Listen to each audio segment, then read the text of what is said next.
We're back. It's plumbing around. We're in life. Yes, and plumbing sir. shit happens. It does. I'm with Erica Henderson, It's me. 5-Star Restoration Yes. today. Thank you for being here. Yes, sir. Let's start with, what's your middle name, Erica? Okay. So, middle name is Monique. I like it. Yes. Very nice. I'm named after Oh. Erica Kane from All My Children. So I was born in '88 when that Okay. was like a really big thing, and yeah. I used to watch it. Okay. I work second shift, so I'd go to bed late, wake All up, right. at like 11 o'clock, eat some lunch, watch some soaps. There you go. Yeah. So makes perfect sense to me. Yeah. So 5-Star Restoration. What is a restoration company? I'm glad you asked. I've been trying Thank to you. figure that out. No, Yeah. no. So restoration, basically we come and we're the fix-it team. So something unexpected happens, a water damage, a fire damage, smoke, a mold colony comes in uninvited and is behind your washer and dryer. We're those people that you call before anyone else. So we come in, we give you some advice, and then we try to help you through it. Sometimes those matters are a lot more urgent than others. And so we always like to come in with a breath of fresh air and just let you know it's going to be okay. We know what we're doing and we're going to help you out. All right. And so there have been some questionable restoration issues around. So what makes you guys different than the rest? Yeah. So in our industry, there is a stigma, I'll say. There's a bit of a stigma. But 5-Star Restoration is built specifically different from other restoration companies. We started by two guys who worked for other companies. We, went through the industry standards and it wasn't really feeling it, working to try to get as much as they can from people. I'll say, try to squeeze the customer for as much, work for, the insurance companies and try to squeeze the homeowner. What we do though, is we go in there and we tell them exactly what's going on. We provide some education and we ask them to come up, to make the decision on what's best for their family. So if something needs to be removed and cleaned and sanitized, they have an option of how they want to do that. We give them all the information that they need to make a decision that's best for their family. So we're not just thinking about the property damage. We're actually thinking about the folks that live in the house and making them a part of it. It's not us here, sign this contract. It's this is what you got going on. How can we help you get through it? And so we really have a strong emphasis on helping the folks inside the house and the families inside of them or in the business. If you're a business owner and this is your livelihood, this is how you feed your family. Well, we don't want this to be catastrophic. We don't want your business to be shut down for days. We want to get in there as soon as possible, give you some options to get it fixed and then get your business, going. Same thing in your home. If your kitchen is damaged, you can't cook for your kids. And so we want to make that process as easy and stress-free as possible. And that's our goal. Our goal is never to see how much we can get out of the job. It's to see how best we can help the folks that we're serving. Right now, I already know you're nicer because I'm not thinking about feeding the kids. I'm thinking about feeding me. Okay, So, well, are you going to cook for me? Yeah, there you are. Well, whoever's cooking for you, whoever's doing the cooking or the ordering, you still need that phone charge to get that delivery service in. So we want to make sure that those things that you're accustomed to in your own home or business, that those things are still there for you. And it's a little bit less stressful. So you guys are almost like a warm hug. We're a warm hug wrapped in a nice warm drink, wrapped in, grandma's pie. We Wow. we want to be that because it's stressful. When you have a water damage or fire, damage, that's your life. It's your home and it's really stressful and you're going to have a lot of moving parts. And we just want to be able to help you out and slow it down a little bit because it's all that we do. It's all that we do every day. And so we feel really comfortable being able to give some quality advice and just calm the situation down and say, we've seen this before and we'll get through it. Let's give a shout out to the owners. I know Kevin. Yes, absolutely. So that's who makes this thing run. So the Grays, affectionately called, Kevin Gray, Kristen Gray, they've built this. They've built this machine out of heart. So they are really, really faith-based. And it's not flashy. They're not, thumping Bibles at people or, anything like that. It's just in their actions. It's how they treat people. It's how, they treat homeowners. It's how they treat their employees. It's the benefits that they offer. It's just the culture that they built. And they're amazing.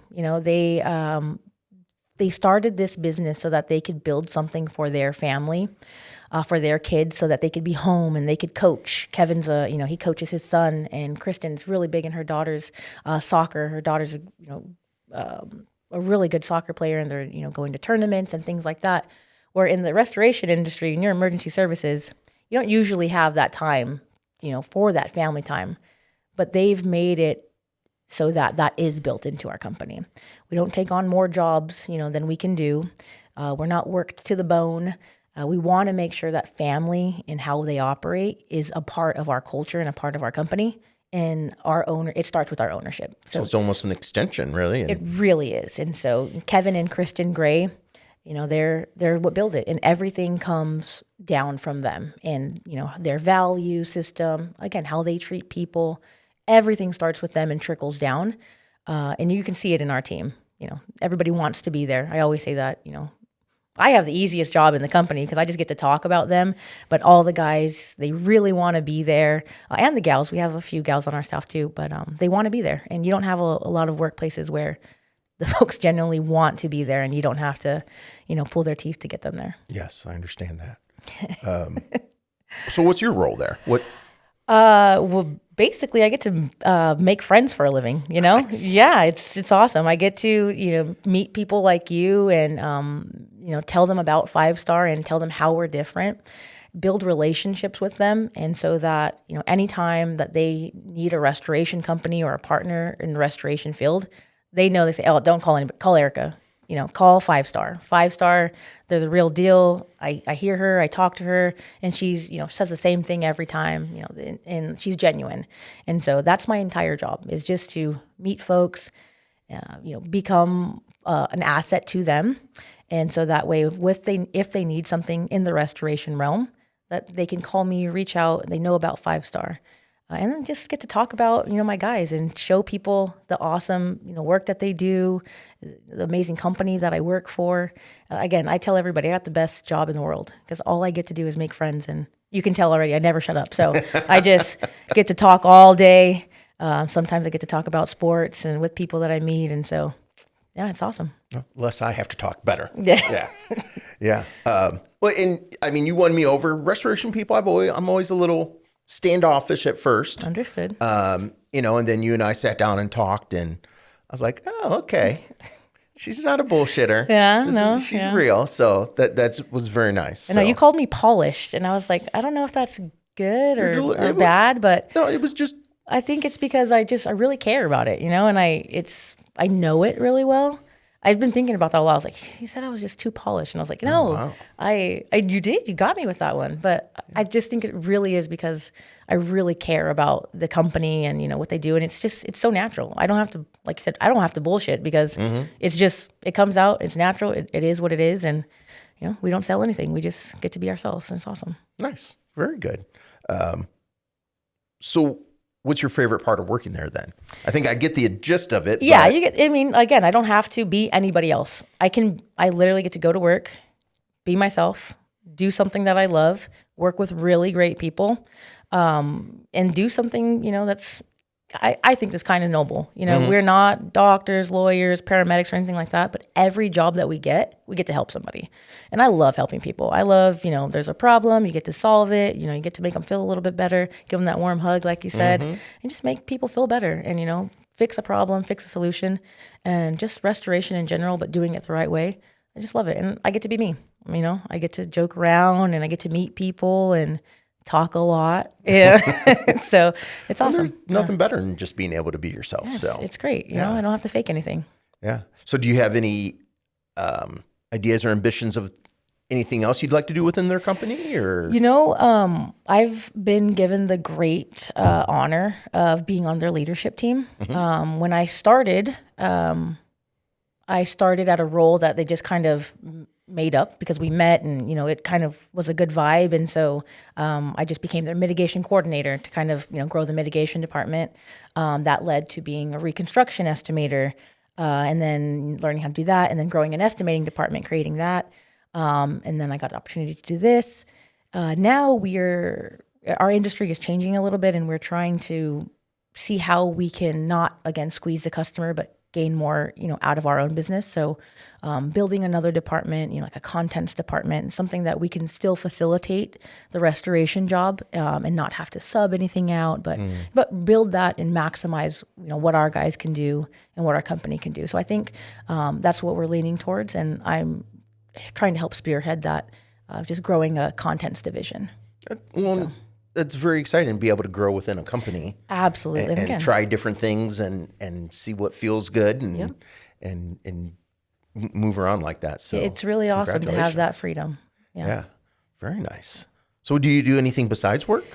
Well, having that freedom, as we mentioned, I have a 7-year-old and he is really into sports. I'm really into sports. So that kind of rubbed off on him. And so I get to coach him. I have the great honor again of Scott Thornton with Temecula Winnelson is a sponsor of his baseball team. So he's playing right now. He's playing baseball. He's playing indoor soccer. He's playing outdoor soccer. And all right now? All right now. And he plays basketball, but the season doesn't start until May. And so there will be a little bit of overlap where it'll be baseball, indoor soccer, outdoor soccer, and basketball. And so I'm the coach of his assistant coach of his baseball team, the coach of my nephew's baseball team. And then I don't coach his soccer because I don't know much about soccer. Just follow him on the field back and forth. But basketball, I coach basketball as well. So pretty much just mom it out and watch a ton of sports. I like hanging out with my family, hosting a good carne asada, smoking meats. I was going to say, I always have to say meats, I've heard. Smoking meats, like a good brisket, like a nice 18-hour brisket or a pork butt, something small like a tri-tip or something like that. But I just love it. I think we've established I don't cook. So here's a question. I don't know if it's a good one or not, but like, what's your favorite kind of wood? Then do you use wood to smoke? Yes. Yeah. I've moved away from the pellets. Okay. Nothing wrong with that. If you want it. Not your gig. Yeah. So I've moved away from the pellets and I've been using, well, it depends on what you're cooking. So if I'm doing, like a brisket, I'll use like a nice strong, like a hickory or something like that. If I'm doing a chicken or a pork loin, might do some apple or a little bit of a lighter wood, but yeah. Can you throw some kind of citrus in there? I like citrus. Okay, so. We can kind of work with that. We're going to have to do a counter day luncheon. Oh, yeah. Where we'll buy you some meats and you smoke them and bring them in and we'll serve them up to the customers. Oh, let's do it. Yeah. Oh, yeah. What I love about it, it's not just like the process of it, but I love when someone, bites into it and they're just like, oh, so good. And running down their and then they're like, face, oh, how long did it take? And I'm just like, oh, only 18 hours, but whatever. I haven't slept in 2 days. It's not a big deal. Like that. You're worth it. Yeah. It's like, it's just the satisfaction of having that, like, I don't know. It gives me that high. Yeah. It gives me that high. It's gotcha. Good. Yeah. I'm not going to ask any of those questions. I'm just going to go, Oh, okay. You got it. Here's your napkin, sir. Yeah. So we get Kevin a shout out. Yes. Your son a shout out, maybe? Oh, yes. My son, Romeo. Nice. Romeo Joseph. He is 7 years old. He's just... What's his favorite sport? Does he have a favorite or you just love them all? So he loves them all, but he's the best at skateboarding. So he's really athletic and he wants to do gymnastics because he likes doing flips and things like that. But he loves soccer right now, mostly because... his cousins are playing soccer and he really wants to be older than 7. He's always wants to be older than he is. And so he loves, soccer. He's like, who's better, Ronaldo or Messi? And he's never seen any of them play. And he's just, he's right there because he wants to be like them. But he's just so athletic. I mean, he scored 17 goals in a indoor soccer game.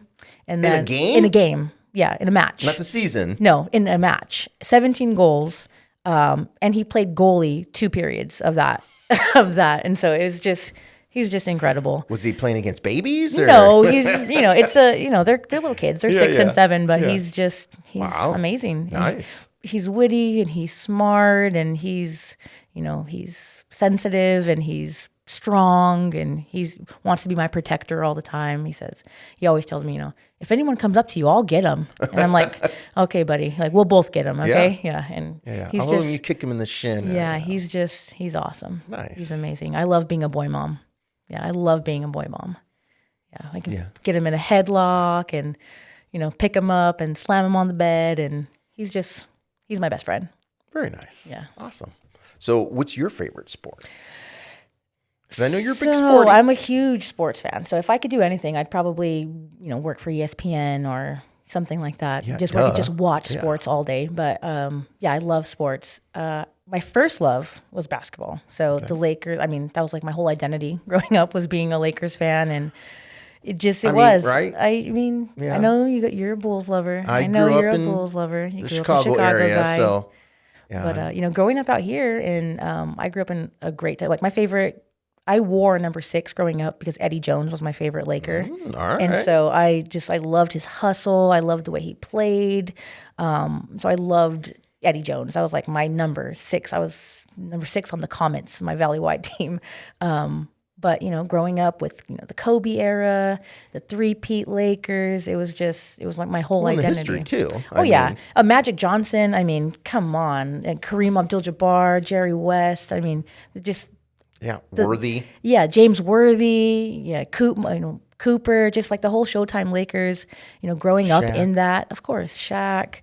But so being out here and being, huge, I have 4 brothers, so it was sports or nothing growing up, but I loved it.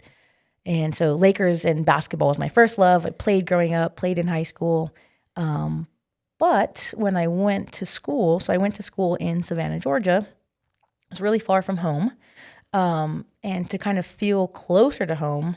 And really, I guess in 2012, when I was out there, Magic Johnson bought into the Dodgers organization. Mm-hmm. So he spent like $2 billion or something to buy into the Dodgers organization. And I'm a huge Lakers fan, huge Magic fan. So I started really watching the Dodgers. And I found out that I liked baseball more than I thought I did. So growing up, I thought baseball was really boring, slow. But I started watching it. There's 160 plus games, and so you can watch it every single day. So it became my soap opera. I started getting, really into the lines, the storylines and the lineups. And then Yasiel Puig came up and it was really exciting. We had Kershaw, we had Greinke, and the Dodgers just became a part of my everyday life. And so the Dodgers, the Lakers, the Chargers, just all of those homegrown teams as I lived in Georgia, that was just kind of my identity. It is a way to stay connected, to stay a part of it. And then I just became, like the California sports girl. I was on campus always talking about sports. I would, go to Coach's Corner, which is a little sports bar, and I would get, guys would come up, start talking sports, and I'd be like, okay, before or after the merger? And they'd be like, all right, we're not going to talk about this, And so it just became, a thing that I really, really got into is just, talking sports, knowing sports, watching sports. And so really sports and my kid, that's pretty much my hobby. It's just. So do you have anything to say about the new Evil Empire? I don't know. We're 3rd in the league right now, so we'll see. Oh, yeah. I know. What, a month in? Yeah, that's what I'm saying. So, I don't know about Evil Empire, but we've built this. So if anyone's been watching, like I said, I've been watching. Spent a lot of money, and that's always been the criticism of the Yankees. But look at them. I love somebody said, the Dodgers are the new New York Yankees of baseball. That's hilarious because it's not something new. It's something, and their farm system is amazing still. We have prospects. Bobby Miller just blew it the other night, but we have prospects in our farm that we've traded for these folks. We have spent money, but our ownership puts the money back. And hey, guess what? Our fans, last time I went to a Dodger game, I spent like $400, not just on tickets. I'm talking $25 beers, $10 hot dogs. Our fans are paying for it and selling out the stadium, 54,000 seats every single home game. We're not the Reds. We're not folks that are not spending money. Thank you for not saying the White Sox. Sorry about that. I didn't want to. I was like, we didn't just set a record for losses. I mean, no offense, but leave. Yeah, exactly. But and I've been watching since 2012 faithfully, like at least 120 games a season, and it's been building, and it's not something that has just came out of nowhere. We've been building this. Since Dave Roberts came in 2016. We've been building this. So it's been a long time coming. Shohei doesn't hurt either. He does not. But the Angels had him for 6 years, and what did they do? It was the team, right? It was the owner. It was Art Moreno, and they had Shohei. They had Mike Trout. They had Albert Pujols, all on generational players on one team. It was sucky pitching. Yeah. Well, did they do anything? Did they trade for it? I mean, so I've been through the motions, and so I think it's proud to wear that Dodger hat. I'm proud to wear it everywhere. I'm proud to throw on that jersey. Blue. Oh yeah, that's why I'm getting the opportunity to talk about it. I love it. I love it. I love being known for it now. I love that when they say, I'm just like, oh, I love it. I love it.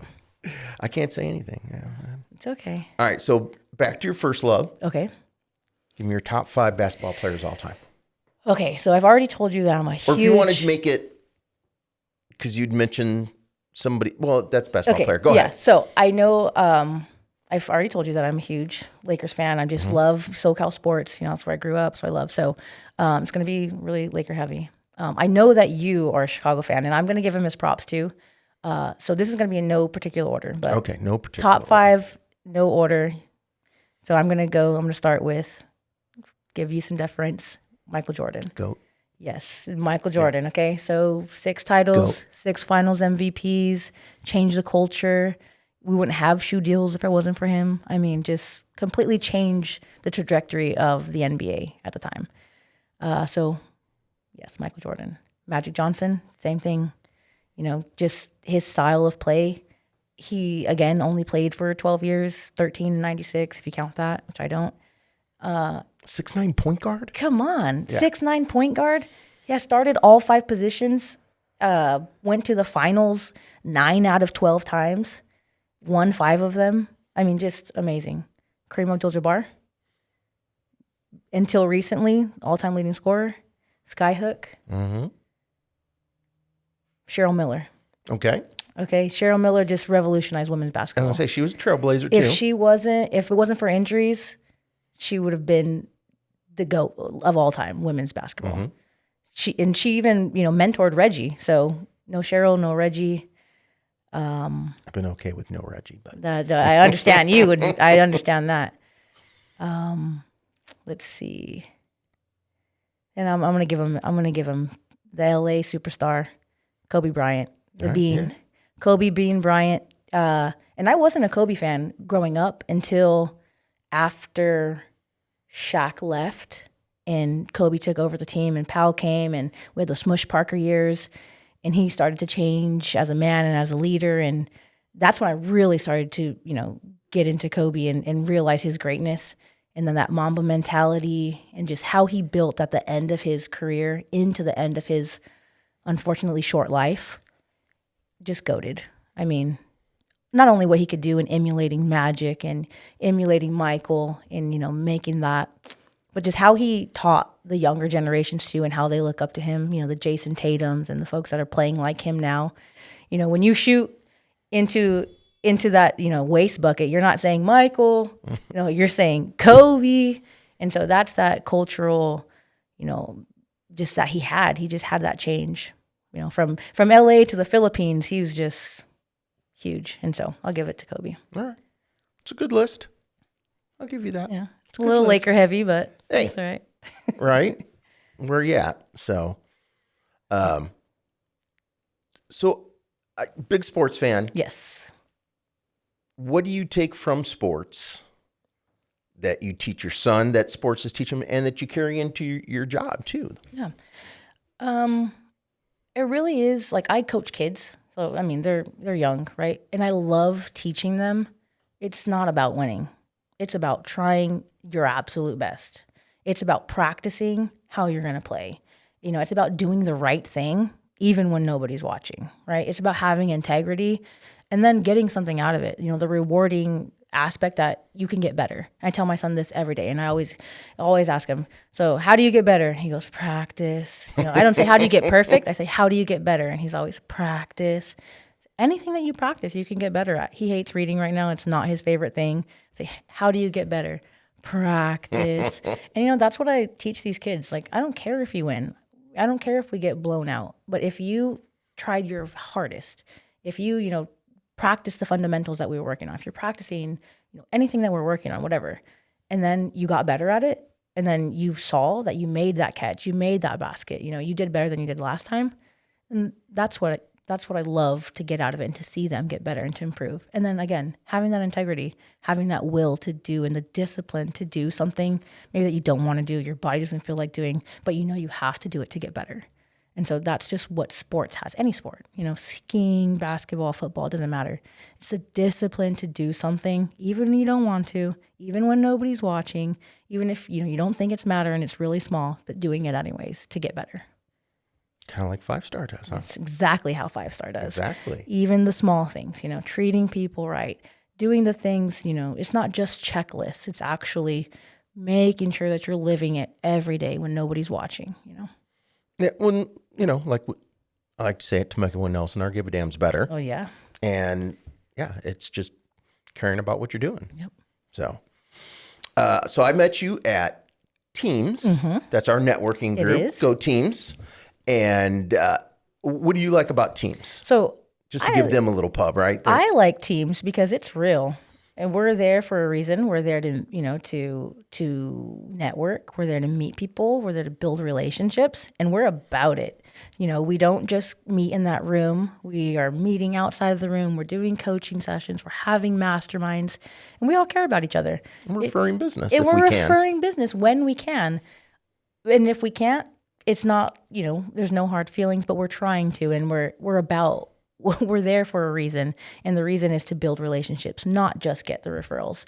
And that's what I love about Teams. I love about people. It's about people, mm-hmm. And the people are real, and you don't really get that in a lot of. I found in my new venture in business development is that there's a lot of people that aren't in it for the right reasons, and they just want whatever you can get from them or what they can get from you. And in Teams, it's not like that. It's how can we work together? And we're all about partnerships at 5-star, and that's what I'm all about. So at Teams, it's definitely a partnership. It's reciprocal. It's not just give me. It's how can we work together? How can we get better? Yeah, people make me laugh there. Yes, they are very funny. You are one of the funny ones, too. Looks don't count for everything. Oh, please. Any other shout outs that you want to give to anybody or anything you want to? No, just my team. My work team, my home team, my family team, my team's team, just my network, because people are what make people. Yep. Right. And so I like people. Yes. Sometimes. For the most part, little people, I like them, and then you get to teach them and show them how to be better people. But then some people didn't have people to teach them to be better people. And so those people are tough to deal with. I like dogs and tacos. Oh, I love tacos. Yeah. So maybe our smoking the meat should be like a taco day. Oh, yeah. There we go. An idea. Don't get mad, get tacos. There we go. Get fat, get tacos. So somebody has an emergency, somebody has water damage, somebody has some kind of fire or smoke damage. Mm-hmm. How can they get a hold of you guys, 5-star? All right. So we are a local company. So we're based right here out of Marietta, California. And so we will go anywhere that is 60 to 90 minutes from our office. So if you are... Not further? If you're in the Inland Empire, if you're in North County, if we can't get there in a reasonable amount of time, we'll refer you to someone who can. Nice. You tell us that there's a pipe broken. We want to get there as fast as possible. We don't want to tell you we'll be there in this afternoon or tomorrow. We want to get there quick. So we try to only do local work that we can get to in a hurry. So 60 to 90 minutes from our office, the Inland Empire, North County. And the best way to reach us, we have a phone number, local phone number, 951-368-2227. What was that? 951-368-2227. Nice. Thank you, sir. And then we also, we're on Facebook, we are on Instagram, and we have a website. It's team, the number 5, star, STAR, restore, RESTORE.com. So team5starrestore.com. On Facebook, we can be found at 5-Star Restoration, and on Instagram, again, at 5-Star Restoration. So a like, a follow. We're trying to put out some content lately to show people what we do. So a like, a follow would be great. Visit our website, give us a ring. Nice. And can find you at our place once in a while, yes, right? Yeah, you can find me at Winnelson, usually on Fridays. Bring in some smoothies for the guys. Those guys are awesome. I love your guys. Very nice. Well, that's all I have. Do you have anything else you want to add? I just want to say thank you, sir. Yeah, absolutely. I appreciate this and just you as a person. I love genuine people, and you're one of them. For better or for worse, right? Hey, that's what being genuine is about. So I appreciate you. And I bet you agree with this too. Water always wins. Oh, yes, definitely. Stay hydrated, folks. Thank you very much. Thanks.